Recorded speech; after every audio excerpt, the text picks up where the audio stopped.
Today we're staying close to the Melbourne city centre as we explore Australia's top-ranked uni, the University of Melbourne. What makes this place number one, and what are its weaknesses?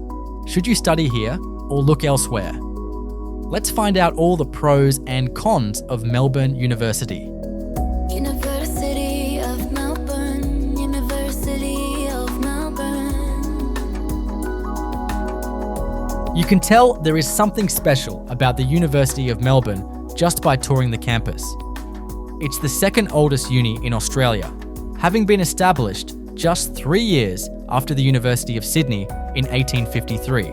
The Parkville campus is in a prime part of Melbourne, just north of the city centre, and it's home to most of the 76,000 students who study here. You can see a rich history in the campus grounds. The earliest buildings went up in the 1850s, when the city was booming from the gold rush. Sandstone walls and shaded courtyards were built to last, and they still give the place its character. Over time, new architecture has been layered on top of that heritage. Bold glass facades, polished steel, and open plazas. It's a place of contrasts. There are long sunlit lawns where you can feel the openness of the city, and then quiet corners hidden under old oak trees. Some walkways are narrow and dimly lit, with echoes of footsteps along stone corridors, while others open suddenly into bright spaces filled with light and colour. The atmosphere shifts as you move through it, dark and light, old and new, giving the campus an ethereal quality you don't find at most unis. It's more than just a collection of buildings.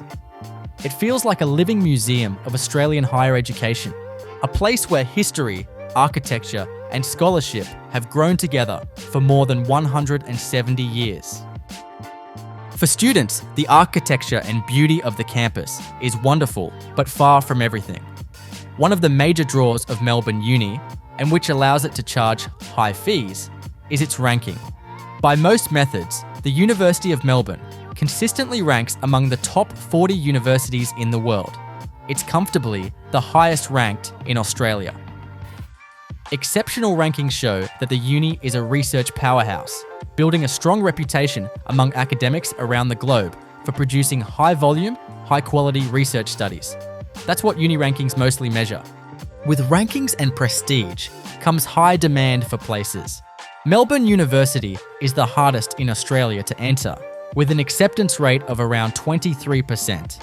Among students with an ATAR that qualifies for uni, about 3/4 miss out on their preferred Melbourne course. The required ATAR is about 89 on average, with reported thresholds of 88 for arts, 93 for commerce, and 85 for science. So there is an academic hurdle to getting a degree here, but what that does guarantee for you as a future graduate is that your qualification will carry value. It is no small thing to earn a degree from the world-famous University of Melbourne. But now for the bad news. No university is perfect, and this is true of UniMelb as much as any other.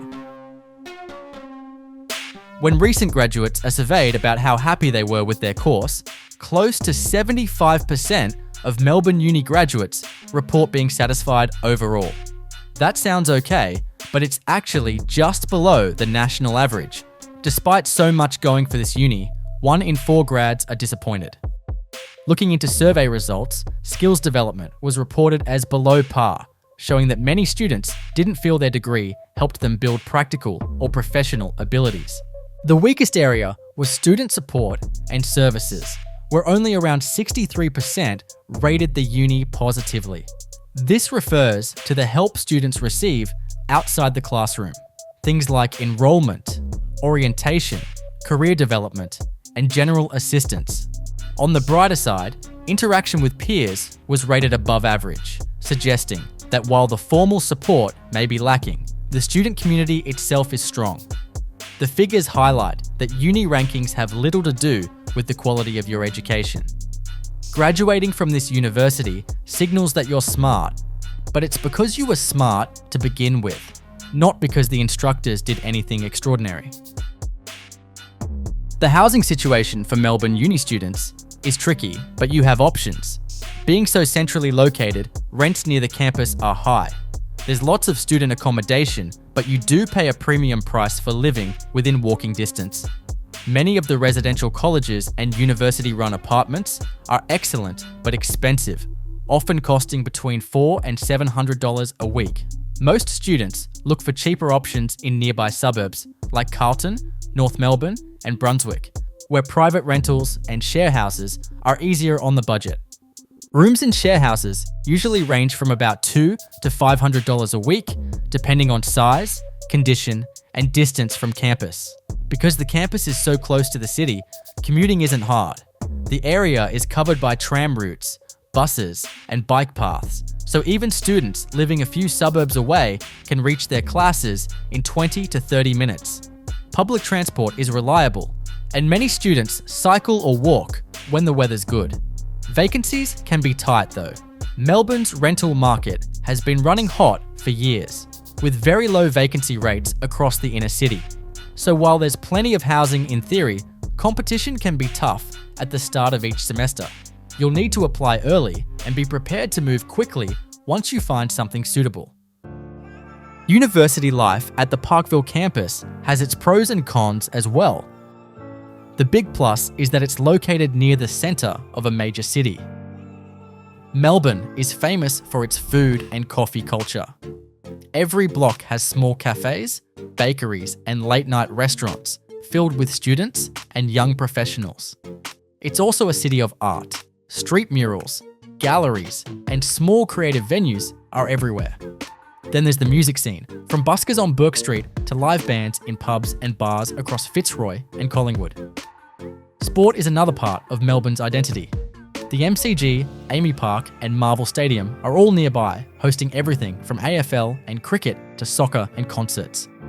For students, it means weekends are full of options, and you never have to travel far to find something happening. The flip side is that the city itself takes much of the energy away from campus life.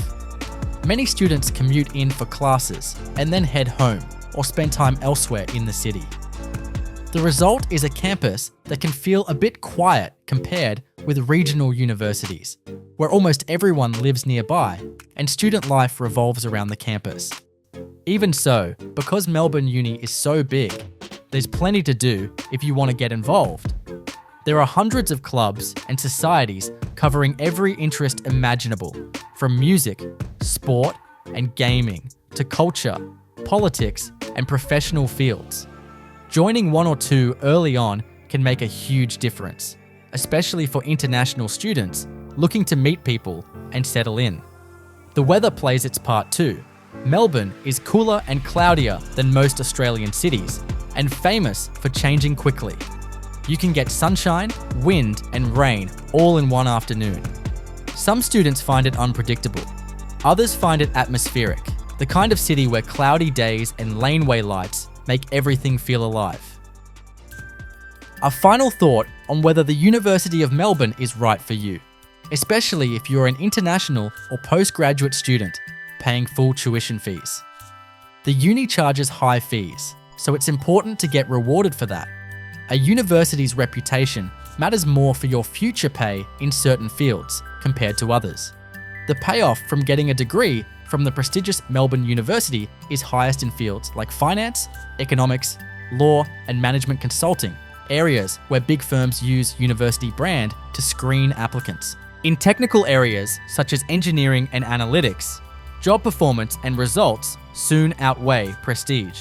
For medicine, nursing, and health, university brand has almost no effect, as pay is regulated and based on experience rather than where you studied. So if you're paying top rates, make sure the degree aligns with a field where the Melbourne name gives you an edge. Otherwise, you might get better value from a different university offering the same type of course.